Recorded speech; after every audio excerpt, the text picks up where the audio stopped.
Welcome to Clicks and Views TV. This is my first official video. I have been around YouTube for a while and have left comments here and there, but this is the first time I decided to join the conversation with making content and commentary. And it has to do with Tamar Braxton because it's so much to unpack and I have to get it off my chest. it I just she is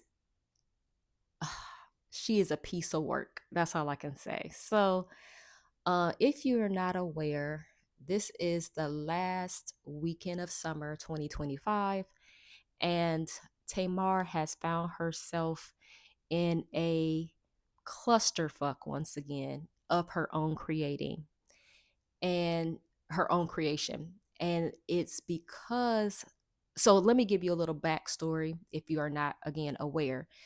Um, about a week ago, but about a week ago, um, but it has been kind of building over the past several weeks.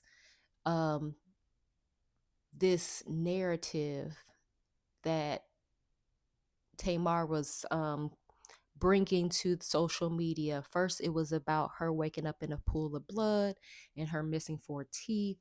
Then it was this rumor that she was having an affair with Mendices, Yandy's husband from Love and Hip Hop Atlanta. And then now it has come out that there is this back and forth that she is having with an OG YouTube creator, Funky Dineva. And so this is the culmination of everything that has been going on for the past month in regards to Tamar, all surrounding this music that she wants to release. So come to find out, she did wake up in this pool of blood. Not sure, how she got there or whatever, but she had her dentist come out and confirm the story with her. The hospital come out to confirm that she was in the hospital. Then then it comes out that she has this very low budget music video featuring Mendices as the love interest, so it wasn't an affair. um and then we get to Funky Dineva and how Funky gets intertwined with that because she would not come forward and let social media know, the public know, that Funky did not have anything to do with her accident involving her waking up in a pool of blood. She let that scenario, that narrative just kind of rock because she was getting a lot of energy from it. The situation happened because she took Funky out for his birthday and he was the last one seen with her, and everybody thinks it's nefarious and all these things, but he really didn't know what was happening. He didn't even realize that he was a part of the shenanigans. And so he is an innocent bystander, but he is really getting ripped to shreds by the public because, let's be honest, um, Funky is a very polarizing YouTube creator, reality TV uh, celebrity. He's not necessarily on reality TV, but he is a celebrity in his own right, and he is very polarizing. So I believe Tamar just wanted to exploit the fact that Funky has had some issues in his past with black women in particular, and she wanted to exploit it for her own gain. So I'm going to post this um, screenshot here, and it is Tamar doing what she does best, play victim. Um, she got into the shade room comments and saying that she's no longer going, because of all this controversy that she herself created and stirred up, and it was not giving what she thought it was going to give. It's a lot of backlash towards her, and it has become very much a mess. She decided to not release this new EP, that she's going to her farm, and we will never hear from her again. So damn dramatic. And we know that that is not true because she cannot stay away. She cannot stay away from the spotlight. This is how she makes her bread and butter. It is what it is. So I just wanted to kind of talk about what I'm seeing and talk about Tamar herself and the type of personality she is. Um, First of all, she is very toxic, and she has been toxic for a very long time. Um, but the first thing I just recognize that Tamar has no identity.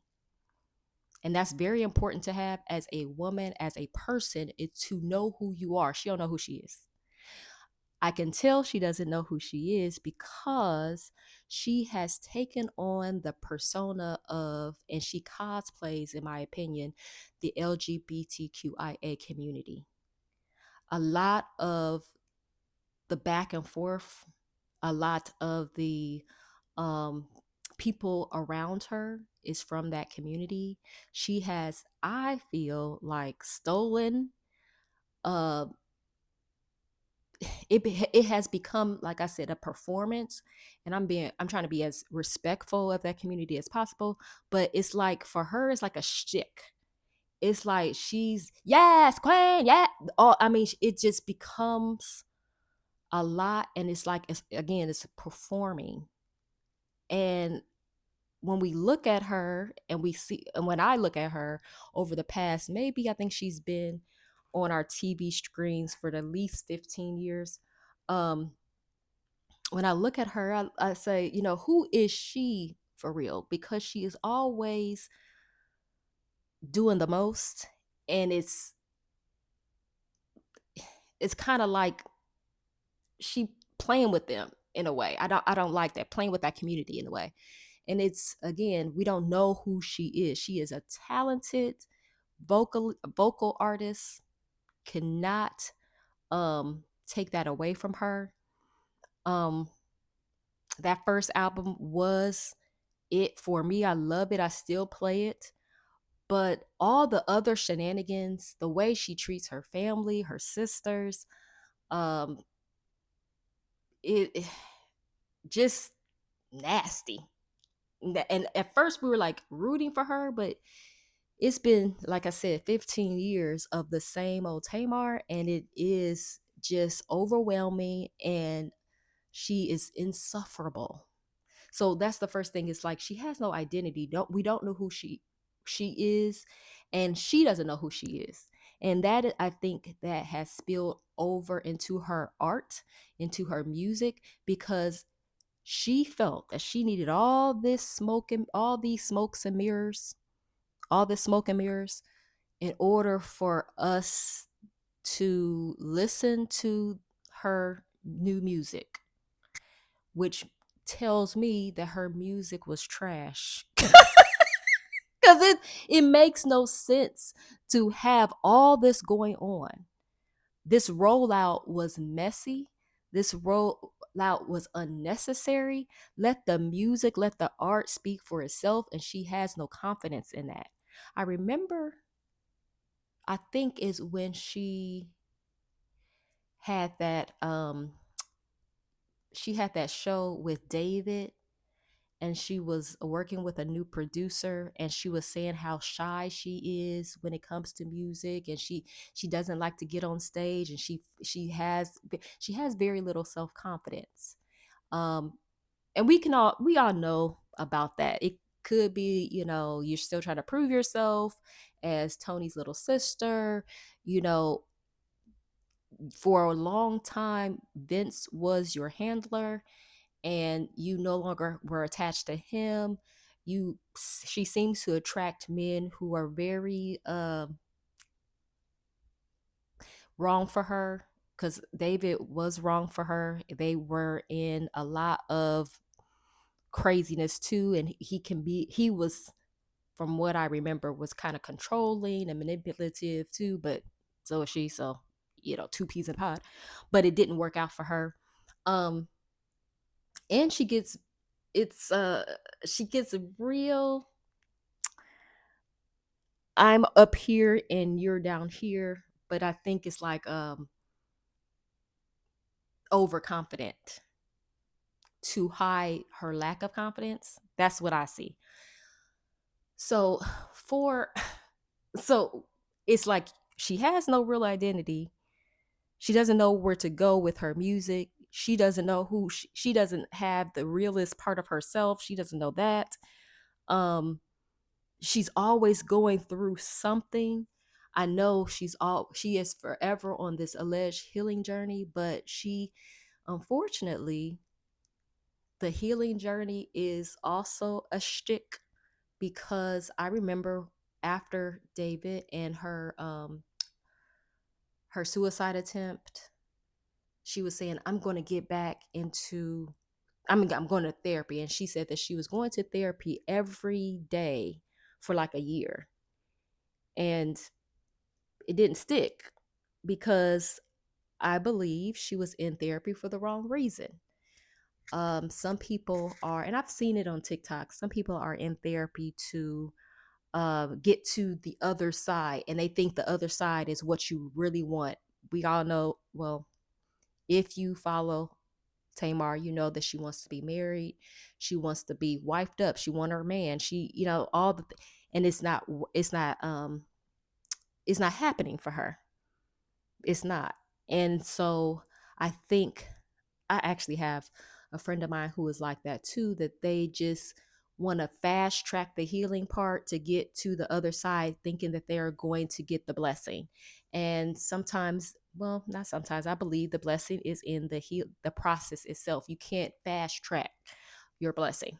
Anyway, I thought it was interesting, this debacle with Funky and Tamar, because in the beginning, Funky was walking on eggshells, in my opinion, when it came to Tamar. I think that he was really trying to be her friend, and he forgot that Tamar is a friend to no one but herself. And so she is going to use anyone she can to get what she wants. And she's very emotionally manipulative, just like her saying, I'm leaving this, I'm not going to release my music because you guys don't want it, I'm going to my farm. She's not going no farm. We'll see her in a month or two. If we don't see her soon, it's a tantrum. But she wants people, she plays the victim a lot. um I think that Funky, in the beginning of this whole situation, was treading lightly with her. He knows what's up. He has had run ins with her before. I, again, was very surprised that he wanted to even rekindle a friendship with this woman. Um, but at the end of it, she wasn't ready. When the gloves were off for Funky, they were off, and he sent her packing. The fact that he said, every time I get something in my inbox where I think it's a subliminal towards me, I'm going to turn on my camera, make $5,000 off of you, and I am going to drag you. I don't think that Tamar wanted that type of smoke. She really thought that Funky was going to be one of her flunkies, that he wanted to be her friend for a come up. And I think that's what happens with Tamar's friendships. All of A lot of them, not all, but a lot of them are there not because she's a likable person, but they want access to what she has, which is a level of fame. Yeah, a level of fame and a level of status that comes with that. Um, she didn't understand that Funky, it cannot be bought. He has built his brand on his own back, brick by brick, uh, for the second time, because of the first, when we were first initially introduced to Funky, and all that with Michelle and straight from the A and all that, past information. And then him going and recouping and going back home and rebuilding and coming back to Atlanta. So he's a different person. And I think he was trying to play nice until his hand was forced. And I have been a watcher of YouTube for quite some time. I know what Funky was like in the beginning when he first got on. Well, I wouldn't say first got on YouTube, but in the beginning, I see like YouTube politics and how you might steal some followers off of this person and steal some follower off of this. I mean, it's cutthroat in that area, especially in the commentary area. It can be very cutthroat. And Tamar wasn't ready. Tamar wasn't ready. I mean, Funky cuts his teeth on this type of drama. And he has nothing to lose, but it appears that Tamar has. Um, it just really galled me when she said it was something like what, because I'm paraphrasing, but I'm getting this from a live that I saw Funky do, and he said that she sent him a text of some sort or a message of some sort that says, "Don't ruin this for me. This is my career." And she was like, and he responded like, "This is my life here. You got people coming after me saying that I did something nefarious to you and you won't clear it up. No, baby, I can't play small to make you feel better. Like, absolutely not. To make sure that you get what you want." And then she said another thing. She said, what did she say? She said, dang it. "Oh, I love you and we'll make up about this later." Excuse you? I if that would have incensed me to think that you can try to topple what I've built because you feel some type of way about the project you have out here and think that an apology, "Oh, we'll make up kisses my ass, kisses my ass." But really, so it really, I'm not gonna say I'm a Funky Dineva fan because he has said some things to me that I just don't like either in the past. But in this situation, he was right. And at one point, I felt like, stop playing with her, Funky. Get her. And I know we can be mature and I understand, taking the high road, but with Tamar, you need to gut punch that ass for real because she will continue to get away with her antics, and she doesn't understand that the only people who seem to put up with those types of antics is her biological family, and then the people who are there to gain access to what she has. But you can't steamroll and bully and emotionally weaponize your tears and manipulate um just anybody because people are not going to stand for it. I'm not going to pay small because to make you a buck. No. And I just, again, it was just, it basically, she's a very unlikable person. Great for TV, but I could never see myself wanting to be in connection with her in real life. Anyway, those are my thoughts. Thank you for letting me ramble. Um, I'll see you in my next video because I have something to say about Clarissa Shields.